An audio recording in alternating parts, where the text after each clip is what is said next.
देखो, इस्लाम वो है जो अल्लाह रसूल ने बताया। अपनी तरफ से चलोगे ना तो टका भी नहीं मिलेगा क़यामत के दिन। अखपल तरीके से आप अल्लाह को राजी करने की कोशिश करोगे, अल्लाह राजी नहीं होगा, अल्लाह राजी नहीं होगा। हजरत उमर कहते हैं, एक वाकया है कि एक पादरी को देखा जो रो रो के ना नालियां पड़ गई थी, सूखा हो गया था, बिल्कुल दुबला। हजरत उमर उसको देख के रो पड़े। कहा कि दुनिया में भी अपने आप को अजाब में डाला, आखिरत में भी अजाब, क्योंकि दीन बरहक को फॉलो नहीं कर रहा, अपनी तरफ से अल्लाह को राजी करने की कोशिश कर रहा है। आपने ऐसे हिंदू देखे होंगे जिन्होंने मन्नतें मानी भी हैं, कपड़े नहीं पहनते, खाना पीना छोड़ दिया, सर मुंडाते हैं। बुद्धिस्ट को मैंने देखा है ऐसे, जिंदगी भर का अजाब, शादी नहीं करते, तो अपने आप को एक टेंशन में डाल दिया और नियत ये कि भगवान हमसे खुश होगा। हालांकि खुदा खुश नहीं होता कि आप सर मुंडा के घूमते रहें, खाना पीना छोड़ दें और आप शादी भी ना करें। कुछ होते हैं ना, हिंदुओं में भी होते हैं, बुद्धिस्ट में भी होते हैं। एक यूट्यूब पे मैंने वीडियो देखी, एक हिंदू के जो पंडित थे उन्होंने क्रॉलिंग करके सफर किया पता नहीं कितने किलोमीटर दूर, और कहा हमने मन्नत मानी है कि पैदल नहीं जाऊंगा, क्रॉलिंग करके। वो दिल्ली में पता नहीं कौन से मंदिर में, इतना लंबा सफर। तो क्या आप समझते हो कि अल्लाह इस अमल से खुश होगा? आपने अपनी दुनिया को भी अजाब में डाल दिया और आपने अपनी आखिरत भी बर्बाद कर दी। चंद सहाबा नबी की खिदमत में आए हजरत आयशा के घर, तो उन्होंने नबी का अमल पूछा कि नबी सल्लल्लाहु अलैहि वसल्लम क्या अमल करते हैं। हजरत आयशा ने बताया कि आराम भी करते हैं, तहज्जुद भी पढ़ते हैं, खाते भी हैं, रोजा भी रखते हैं। उन्होंने कहा वो तो पैगंबर है भाई, उनके तो सारे अगले पिछली खताएं माफ हैं, हम पूरी रात इबादत करेंगे, सोएंगे नहीं। और एक ने कहा मैं गोश्त नहीं खाऊंगा, गोश्त खाता है इंसान के जिस्म में ताकत आती है, गोश्त में लज्जत भी है, मैं खुदा की खातिर सब्जियों पे गुजारा करूंगा। असल लज्जत गोश्त में है, सब्जियों में? अबे क्या हो गया, बोल लो ना, मैं भी तो, असल लज्जत तो गोश्त में है, प्रोटीन किसमें है? चेहरे पे जो चमक पैदा होती है सब्जियां खाने से नहीं होती, गोश्त खाने से होती है। आपकी आवाज में जो ताकत, मेरी आवाज में भी ताकत नहीं, बोल बोल के आधा हो गया हूं मैं, घंटे से बोल रहा हूं, 2 घंटे से। तो वरना जो आपकी आवाज में ताकत पैदा होती है वो ककड़ी खीरे से होती है, ये गोश्त से होती है।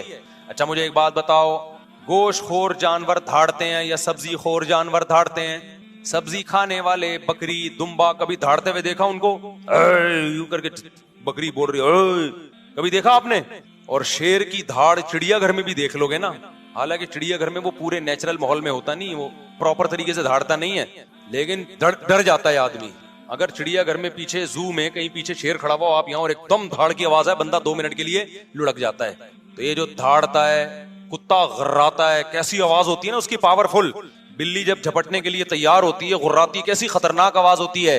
तो क्या सब्जियां खा के होती है ये? तमाम गोश्तखोर मखलूक में अल्लाह ने एक दहशत रखी है, एक वहशत रखी है, आवाज में पावर रखी है, चाल में पावर। चीते की चाल देखिए कैसी होती है, तुम लोग को नहीं गैरत आएगी, तुम लोग को नहीं गैरत आएगी, तुम लोग को नहीं बात समझ। चीते की चाल देखिए, स्टाइल देखो चीते का यार। चीता एक विजन बनाता है, बैठा होता है, 20 हिरन उसके सामने से गुजरते हैं, वो हर एक से दिल नहीं लगाता।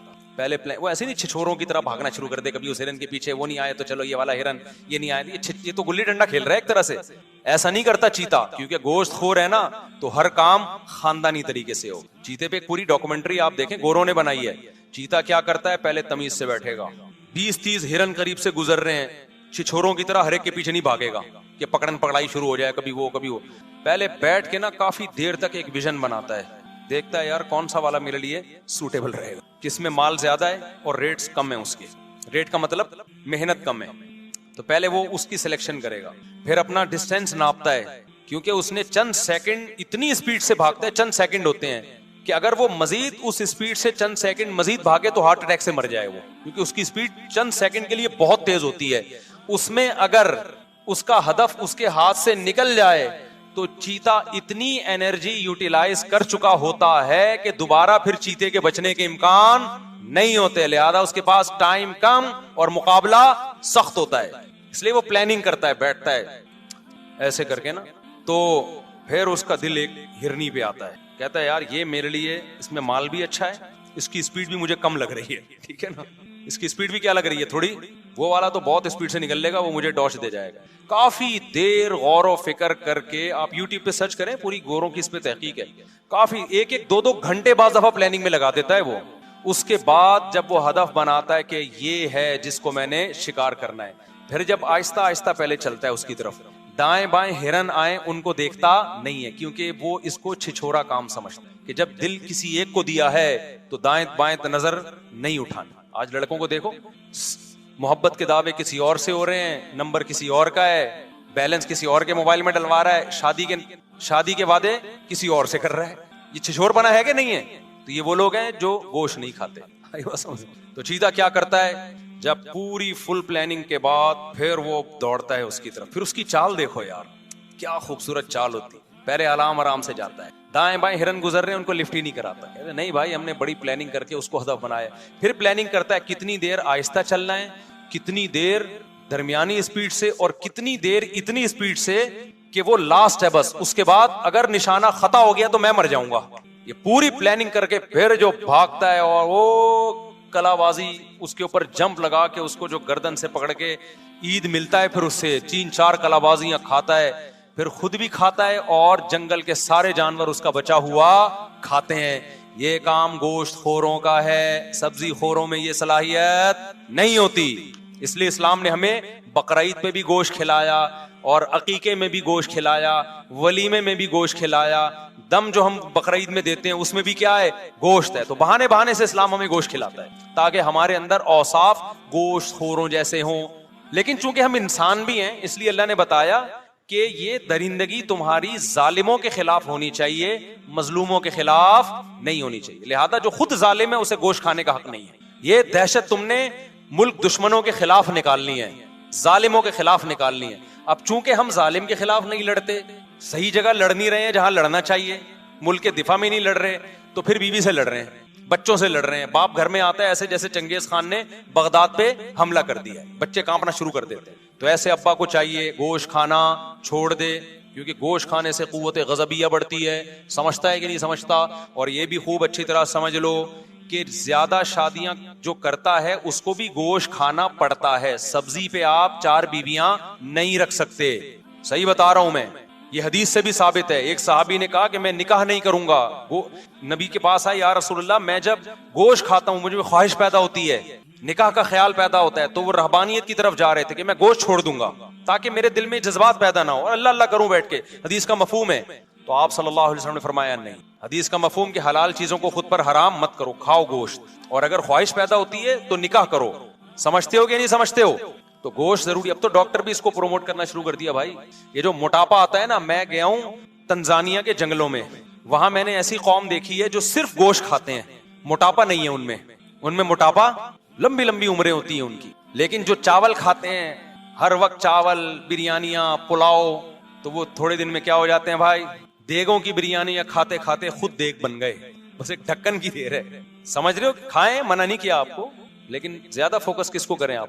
भाई डॉक्टर से पूछ लें, ऐसा ना हो गोश्त खा के मर जाए, कुछ और हो जाए। मैं तो एक मोटिवेशन के लिए बात कर रहा हूँ, बाकी डॉक्टर बताएगा आपको क्या खाना है क्या नहीं। मैं तो कोई और सवाल का जवाब देने लगा था, ये मुझे इधर पता नहीं किधर चला गया। मैं जवाब क्या दे रहा था? हाँ, तो मैं ये अर्ज कर रहा था कि देखो, अपनी मर्जी से शरीयत पे चलोगे ना तो कितनी ही कुर्बानी दे दो, अल्लाह के हाँ वो कुर्बानी कबूल नहीं है। तो साहबी आए नबी के घर में, देखा भाई आप तो आराम भी करते हैं और नमाज भी पढ़ते हैं, खाते भी हैं, रोजे भी रखते हैं। उन्होंने कहा नहीं, हम तो, एक साहबी ने कहा मैं हमेशा रोजे रखूंगा, एक साहबी ने कहा मैं सारी रात तहज्जुद पढ़ूंगा, एक ने कहा मैं गोश्त नहीं खाऊंगा। तो आप सल्लल्लाहु अलैहि वसल्लम को जब इत्तला मिली तो आप खुश नहीं हुए। होता तो ये ना कि आप फरमाते हैं माशाल्लाह भाई इतनी कुर्बानी वाले लोग पैदा हो गए, अल्लाह के लिए गोश्त खाना छोड़ देंगे, ये अल्लाह के लिए रात को सोना छोड़ देंगे, सुभान अल्लाह। ना ना ना ना, आपने फरमाया कि मैं तो रोजे भी रखता हूं और नागे भी करता हूं, मैं तो गोश्त भी खाता हूं, मैं तो निकाह, एक साहबी ने कहा मैं निकाह नहीं करूंगा जिंदगी भर, ताकि अकेला जिंदगी गुजारूं और अल्लाह अल्लाह करूं बैठ के। यही मतलब था ना। जब बीवी होगी, बच्चे होंगे तो टेंशनें भी आएंगी ना। उन्होंने कहा नहीं, मैं बीवी बच्चों से दूर रहूंगा, अपनी ख्वाहिश ही नहीं पूरी करूंगा, अपनी ख्वाहिश को मैं कुचल दूंगा। देखने में तो बड़ा जज्बा है भाई, क्या ख्याल है कि आपके अंदर एक ख्वाहिश पैदा हो रही है, आपको मैंने पूरी नहीं करनी है वो, लेकिन इस जज्बे को पैगंबर सल्लल्लाहु अलैहि वसल्लम ने पसंद नहीं किया। नॉर्मल जिंदगी गुजारो। आपने फरमाया मैं तो निकाह भी करता हूं और मैं तो रोजे भी रखता हूं, नागे भी करता हूं, और मैं तो रात को आराम भी करता हूं, नींद भी करता हूं और नमाज भी पढ़ता हूं। आपने फरमाया जो मेरे तरीके से हट के अल्लाह को राजी करने की कोशिश करेगा वो मुझ में से नहीं, मेरा उम्मती नहीं है, और जाहिर है फिर उसकी बख्शिश क़यामत में नहीं होगी। अख्बल तरीके से अगर आप कुर्बानियां देना शुरू कर दोगे, इस कुर्बानी की अल्लाह के यहाँ कोई कदर नहीं। देखो एक आखिरी मिसाल दे के बात खत्म करता हूं। हम रमजान में रोजा रखते हैं, गुरूब आफ्ताब तक गुरूब आफ्ताब के बाद इफ्तार में जल्दी करते हैं। अगर कोई फंटरगिरी शुरू कर दे कि मैंने जनाब 15 घंटे का रोजा रख लिया, सबने रखा, मैं अल्लाह की खातिर 1 घंटा और भूख बर्दाश्त करूंगा, तो सवाब मिलेगा गुनाह मिलेगा?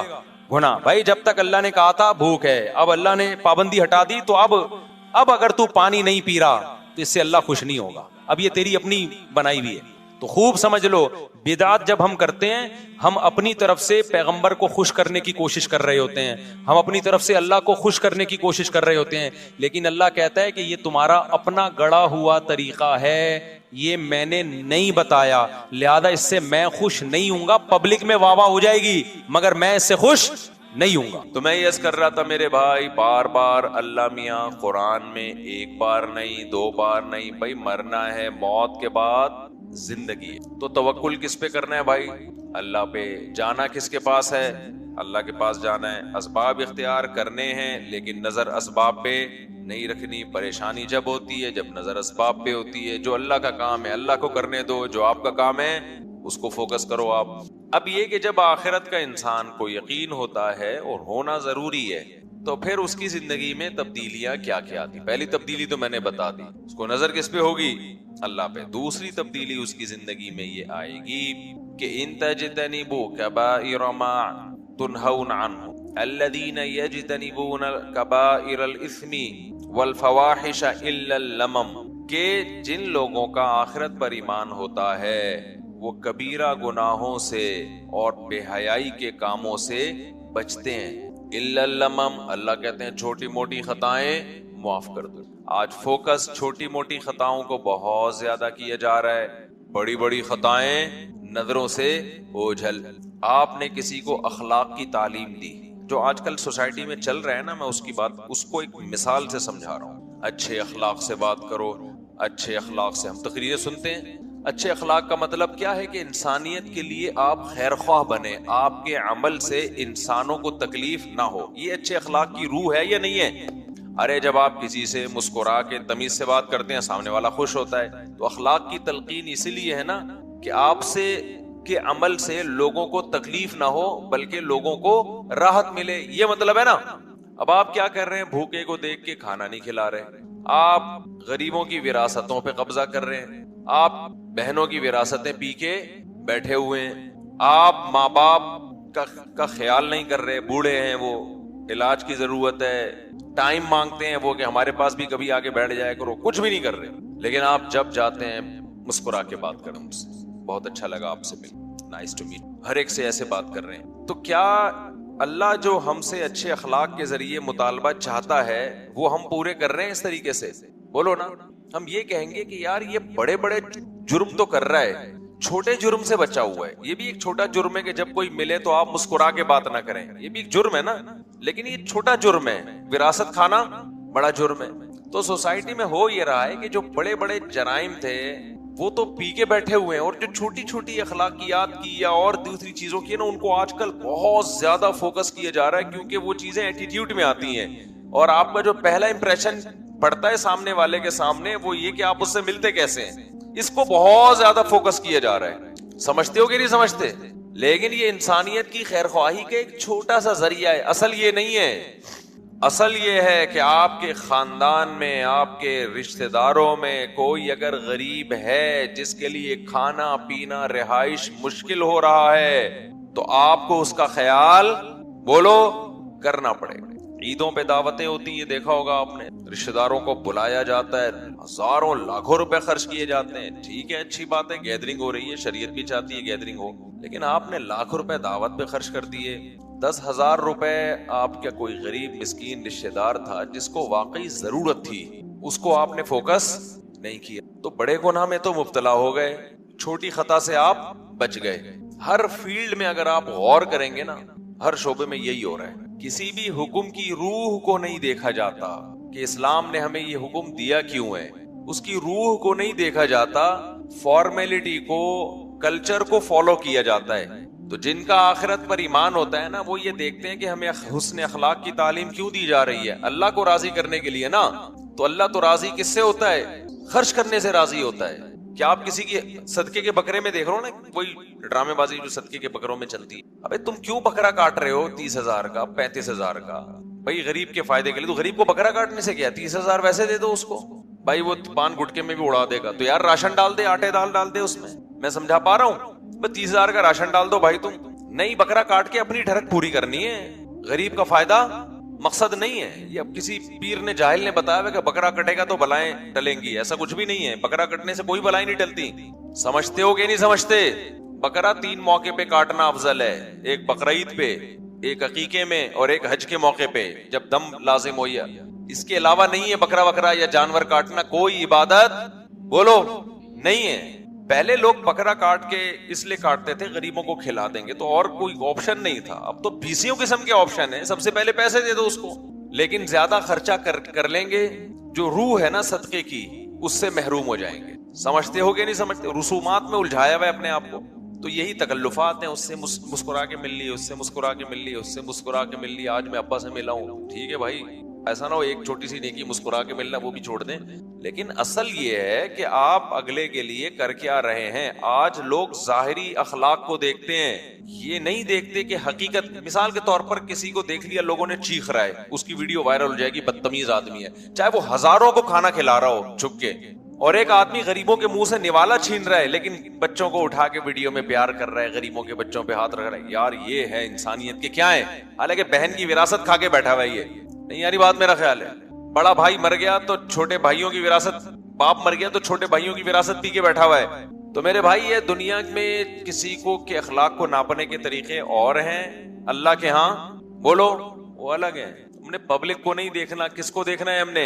मैं एक दफा एयरपोर्ट पे था ना, तो कुछ बच्चे आए मिलने के लिए। अब मैं इमिग्रेशन में ना लाइन में खड़ा हुआ हूँ, तो मैंने ऐसे ऐसे मिल लिया ना उनसे, माशाल्लाह। मुझे तो बच्चों से वैसे ही बड़ी एक मोहब्बत सी है। अच्छा मेरी वीडियो भी बन रही थी, तो मैं मिल लिया जैसे नॉर्मल मिलता हूँ। किसी ने कहा कि भाई जो मशहूर लोग होते हैं ना वो बहुत तमीज से मिलते हैं बच्चों से, दोबारा से ये अमल होना चाहिए, कैमरा लाओ भाई दोबारा। मैंने कहा ये क्या हो रहा है भाई?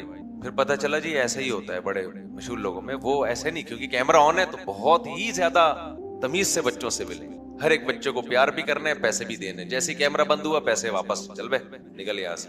अब वो नहीं पता कैमरा बंद हुआ पैसे वापस, लेकिन ये कि लगता है सही है कि यार ये सब दुनिया ड्रामा चल रहा है। भाई क्या चल रहा है मार्केट में? ड्रामा चल। तुम्हें बच्चों से मोहब्बत है तो तुम्हारे दो क्यों हैं? अपने बच्चों से नफरत है और दूसरों के बच्चों को कैमरे के सामने गले लगा लगा के प्यार कर रहे हो। यार इसकी तो मुनाफिकत है ना। ये तो सबसे ज्यादा तो इंसान को अपने बच्चों से मोहब्बत होती है, तो वो है नहीं।